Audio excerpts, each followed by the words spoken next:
Magandang araw mga kabisda!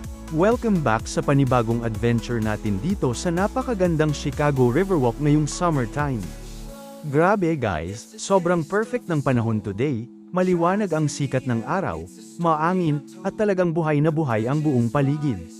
Kaya samahan nyo kami sa relaxing at masayang walking tour dito sa isa sa pinaka-famous na lugar sa Chicago. Habang naglalakad tayo dito sa Riverwalk, mapapansin ninyo agad yung ganda ng view. Sa isang side makikita ninyo yung napakataas at modernong mga buildings, tapos sa baba naman ay yung calm at magandang ilog ng Chicago. Ang sarap lang sa feeling na maglakad habang tinatamaan ng warm summer sunshine. Hindi masyadong mainit, sakto lang para mag-enjoy sa outdoor vibes. And guys, tingnan ninyo yung dami ng tao ngayon. Maraming tourists, families, couples, at mga friends na nagre-relax lang. Yung iba nakaupo habang nagkakape, yung iba naman nagpipicture at nagvi-video tulad natin. Talagang buhay na buhay ang Chicago Riverwalk kapag summer. Habang nagpapatuloy tayo sa paglalakad, maririnig ninyo yung tunog ng tubig at mga dumadaang boats. Isa talaga sa pinaka-enjoy dito yung river cruises. Ang daming dumadaan na tour boats at private boats na nagpapasaya sa atmosphere. Kapag summer talaga, parang lahat gusto lumabas at sulitin ang magandang panahon. Ayan guys, pansinin niyo rin yung design ng Riverwalk. Ang linis, organized, at very relaxing. Maraming upuan, restaurants, at open spaces kung saan pwedeng tumambay. Perfect place talaga ito kung gusto mong mag-relax pagkatapos ng busy na araw. Habang naglalakad kami, mapapansin din namin yung iba't ibang klase ng tao dito. May mga nagja-jogging, nagbabike, may mga nagwo-workout, at syempre maraming content creators na kumukuha ng photos at videos. Talagang Instagram-worthy bawat sulok dito sa Chicago Riverwalk. Makikita ninyo rin yung mga outdoor dining areas. Maraming restaurants at cafes dito na puno ng tao ngayong summer. Imagine kumakain ka habang may magandang river view, sobrang relaxing talaga. Yung iba nag-e-enjoy ng cold drinks, ice cream, at summer snacks habang nakatambay. And of course, hindi mawawala ang picture taking. Halos bawat kanto dito may nagpapapicture. Kasi naman, bawat angle dito maganda. Kahit simpleng lakad lang, parang cinematic na agad yung dating ng paligid. Guys, kung balak ninyong bumisita sa Chicago someday, highly recommended talaga ang Chicago Riverwalk lalo na kapag summer season. Hindi lang ito magandang pasyalan, perfect din ito para sa relaxation, bonding, at syempre paggawa ng memories. Mapapansin niyo rin yung reflections ng sunlight sa water. Ang ganda tingnan lalo na kapag gumagalaw yung tubig. Nakakadagdag talaga siya sa peaceful atmosphere ng lugar. At alam nyo ba guys, isa rin ito sa mga best spots para sa sunset viewing. Kapag papalubog na ang araw, sobrang magical ng vibes dito. Yung orange at golden color sa sky habang nagre-reflect sa river, sobrang breathtaking.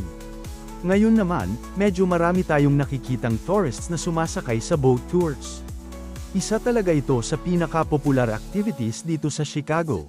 Habang umiikot sila sa river, na-enjoy nila yung famous architecture ng city. Ang saya lang panoorin habang dumadaan sila at kamakaway sa mga tao sa Riverwalk. Guys, napansin namin yung energy ng summer dito. Parang lahat mas masaya, mas relaxed, at mas vibrant.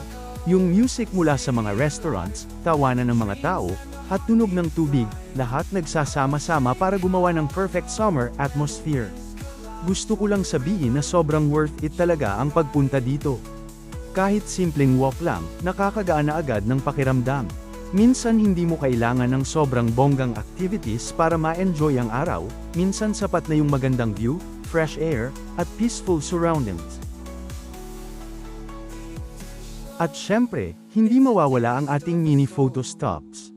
Every few minutes parang gusto mo na lang huminto kasi may bagong magandang view na naman. Kaya kung mahilig kayo sa photography or paggawa ng travel content, perfect spot talaga ito. Guys, sobrang ganda rin dito kapag evening na. Unti-unting umiilaw yung mga buildings at reflections nila sa river, parang ibang mundo talaga yung dating. Very relaxing at romantic yung atmosphere. Ngayon naman, habang papalapit kami sa ibang section ng Riverwalk, mapapansin ninyo na iba-iba rin yung vibe kada area. Yung iba mas tahimik at chill, habang yung iba naman mas lively at maraming tao. Kaya kahit paulit-ulit kang bumalik dito, parang may bago ka pa ring may experience. And honestly guys, isa ito sa mga places na gusto mong balikan ulit. Yung tipong hindi ka magsasawang maglakad habang ini-enjoy lang ang paligid. Lalo na ngayong summer, sobrang ganda talaga ng timing. Tuwing summer dito, sobrang buhay ng lugar. Maraming nagbabike, nagja-jogging, may mga nagkakayak sa ilog, at marami ring tourists na tulad natin na gustong ma-experience ang beauty ng Chicago River. Ang isa sa pinaka-special dito ay kung paano pinagsama ng city ang modern architecture at historical landmark sa iisang lugar. Habang naglalakad tayo, makikita natin ang iba't ibang architectural styles ng mga gusali. Kilala talaga ang Chicago bilang birthplace of modern skyscrapers. Pagkatapos ng Great Chicago Fire noong 1871, muling itinayo ang city at dito nagsimula ang mga innovative building designs na naging inspirasyon sa buong mundo. Ang pinaka-interesting dito, may mga bato sa exterior wall nito na galing pa sa iba't ibang historical places sa buong mundo. May fragments daw mula sa Great Wall of China, Taj Mahal, at maging sa Berlin Wall. Kaya hindi lang basta building ito, para na rin itong mini museum ng world history. Habang tuloy-tuloy kami sa paglalakad, mapapansin namin kung gaano kalinis at kaayos ang Riverwalk. Ang daming sitting areas kung saan pwede kang umupo at mag-relax habang pinapanood ang mga dumadaang boat sa ilog.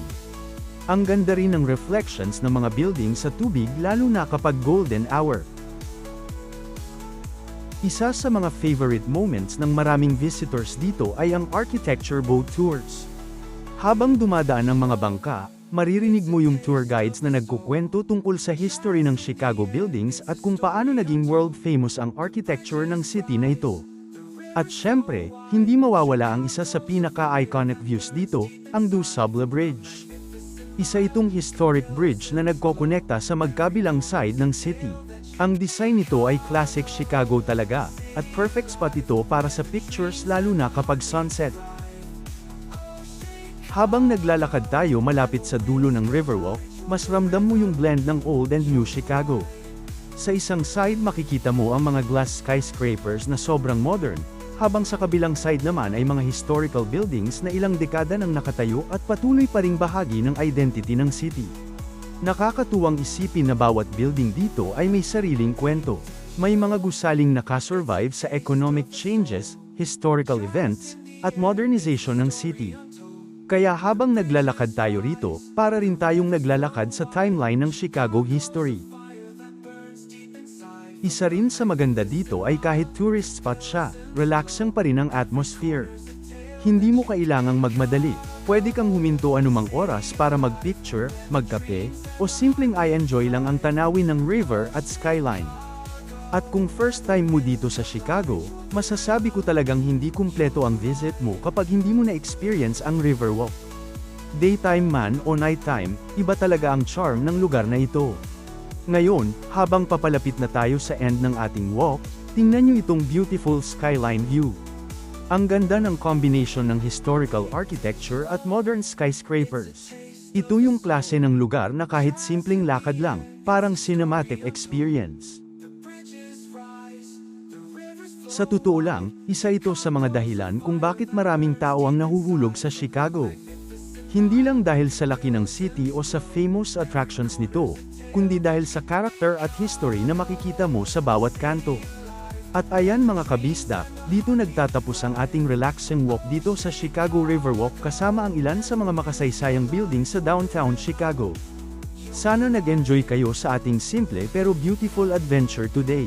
Kung nagustuhan nyo ang video na ito, huwag kalimutang mag-like, mag-share, at mag-subscribe para sa mas marami pang travel walks, city adventures, at relaxing tours dito sa Amerika at iba pang magandang lugar. Maraming salamat sa panunood mga kabisdak, ingat kayong lahat, enjoy life, at see you sa next video. Goodbye and God bless.